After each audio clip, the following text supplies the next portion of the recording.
अब दूसरा मंत्र है अग्नि। अग्नि मतलब अग्नि। पूर्वे अर्थात पुराने, सॉरी पूर्वे भी एक साथ पढ़ेंगे। पूर्वे भी अर्थात पुराने, ऋषि भी और पुराने ऋषि। ऋषि इड्यो, इड्यो मतलब अभी पीछे हम लोग पढ़े थे। इड्यो मतलब क्या होता है? स्तुति। नूतनय यहाँ तक होगा नूतनय अर्थात नए। उसके बाद होगा उत। उत अर्थात क्या होगा? उत मतलब होगा और। सह स स मतलब सभी। देवा अर्थात देवताओं। इह वच्छति का अर्थ क्या होगा? इसका अर्थ होगा ई का मतलब होता है यहाँ, और वच्छति का मतलब होता है, वच्छति नहीं होगा, आवच्छति होगा। इसका अर्थ होगा ले आए। मतलब अग्नि जो देवता हैं वह पुराने पुराने और नए ऋषियों को पुराने और नए ऋषियों को स्तुति के लिए स्तुति करें और सभी देवताओं को इह मतलब यहाँ उस यज्ञ में ले आएं।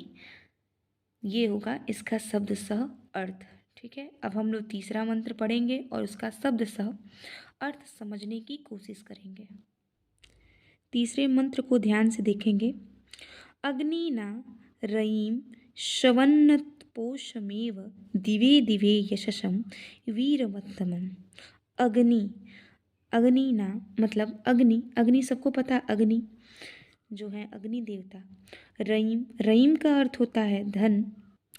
अशन्नवत्त का अर्थ होता है प्राप्त करने वाले। पोषमेव का अर्थ है पोषण करने वाले। दिवे दिवे अर्थात दिन प्रतिदिन। यशसम धन संपत्ति को प्राप्त करने वाले, कीर्ति को प्राप्त करने वाले। वीरवत्तमम और श्रेष्ठ वीर पुरुषों से संपन्न करने वाले अग्नि। अर्थात इसका हम लोग शब्द के साथ अर्थ तो जान गए, लेकिन अनुवाद करते समय इसको हम लोग किससे अन्वय से अनुवाद करेंगे और अच्छे से इसका अर्थ समझेंगे। कैसे? अग्नि ना दिवे दिवे पोषमेव यशसं वीरवत्तमं रयिं अशन्नवत। ठीक है, तो इसका अर्थ होगा अग्नि जो दिन प्रतिदिन पोषमेव बढ़ाने वाले या वृद्धि करने वाले, यशसम यश और कीर्ति को बढ़ाने वाले, वीरवत्तमम वीर और श्रेष्ठ पुरुषों से संपन्न धन को प्राप्त कराने वाले हैं। और इसी को हम लोग यहाँ पे लिख देंगे कि मधुचंदा ऋषि इनकी स्तुति करते हैं। अर्थात यहाँ पे अग्नि के चित्रण का वर्णन किया गया है। जो अग्नि कैसे हैं? दिन प्रतिदिन किसको प्राप्त होने वाले हैं? यश को प्राप्त कराने वाले हैं, और श्रेष्ठ और वीर पुरुष को धन संपत्ति से क्या करने वाले हैं? संपन्न करने वाले हैं, और धन को प्राप्त कराने वाले हैं। यही यहाँ पे बताया गया है। अब हम लोग चौथे मंत्र की तरफ बढ़ेंगे। चौथा मंत्र कैसे है? अग्नियं यज्ञं ध्वरं विश्वतः परिभूरसि सह इद देवेषु गच्छति। अर्थात अग्नियम अर्थात अग्नि, हे अग्नि यज्ञध्वरम, हे अग्नि यज्ञम अध्वरम। अर्थात हे अग्नि, यज्ञ मतलब होगा यज्ञ, और अध्वरम मतलब होता है हिंसा रहित। विश्वतः मतलब चारों तरफ। ठीक है, चारों तरफ व्याप्त। परिभूरसि स्थित हो। सह इत सभी ही देवेषु सभी ही देवताओं को जो यज्ञ है वह जाता है। अर्थात जो यज्ञ है उसमें क्या डाला जाता है? हविर डाला जाता है। देवताओं को जो भी अर्पित करना रहता है, अर्पण करना रहता है, वो हम लोग किस में डालते हैं? अग्नि में डालते हैं, जिसके माध्यम से वह देवताओं को प्राप्त होता है। तो अग्नियम, हे अग्नि यज्ञम यज्ञ यज्ञ में अध्वरम हिंसा रहित विश्वतः चारों ओर परिभूरशी व्याप्त करके स्थित हो, सह सभी इत मतलब ही देवेशु देवताओं को गच्छति प्राप्त होती हो। अर्थात जो भी अग्नि में डाला जाता है वो सभी देवताओं को प्राप्त होता है। तो अब हम लोग अग्नि सूक्त के 5वें मंत्र को पढ़ेंगे शब्द सह और उसका अर्थ जानेंगे। अग्निर्होता कवि कृतु सत्यश्चित्र श्रवस्तम देवो देवे भिरा गमत। अर्थात अग्निर्होता।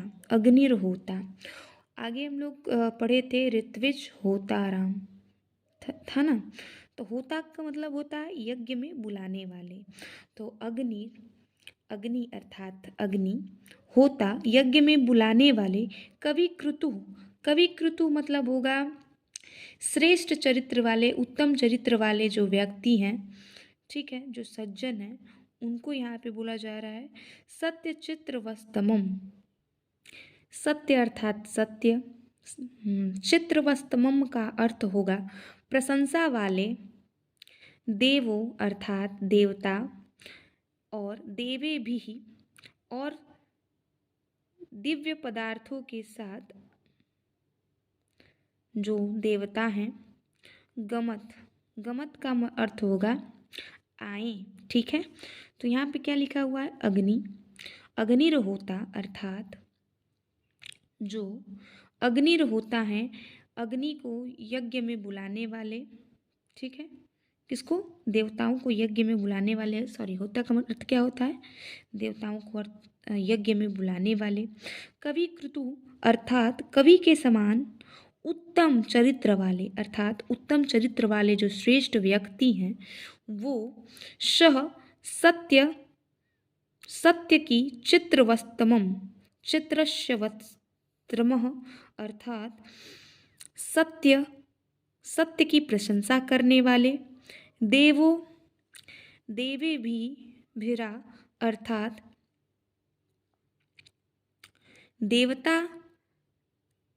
देवताओं के साथ, मतलब सभी देवताओं के साथ गमत अर्थात उस यज्ञ में आए और सबको क्या करें, भद्रम करिष्यसि, कल्याण करें, ठीक है। तो यहाँ तक इसका हो गया अर्थ। अब हम लोग पढ़ेंगे अगले वीडियो में, हम लोग 4 श्लोकों को कवर करेंगे और यहीं तक, सॉरी श्लोक नहीं, मंत्र। वेद चैनम में श्लोक नहीं होते हैं, मंत्र होते हैं, और 5 मंत्र पढ़ चुके हैं और बाकी 4 मंत्र उसमें कवर करेंगे। और अगर वीडियो अच्छा लगे तो शेयर करें, सब्सक्राइब करें और एकदम ध्यान से पढ़ें। सबका शब्द सह व्याख्या हम करते चलेंगे। आगे भी वीडियो में सूक्तों को पढ़ेंगे, अग्नि सूक्त, इंद्र सूक्त, बहुत सारे सूक्त हैं, उन्हें पढ़ेंगे शब्द सह और फिर उनका अर्थ करेंगे, व्याख्या करेंगे। और धन्यवाद।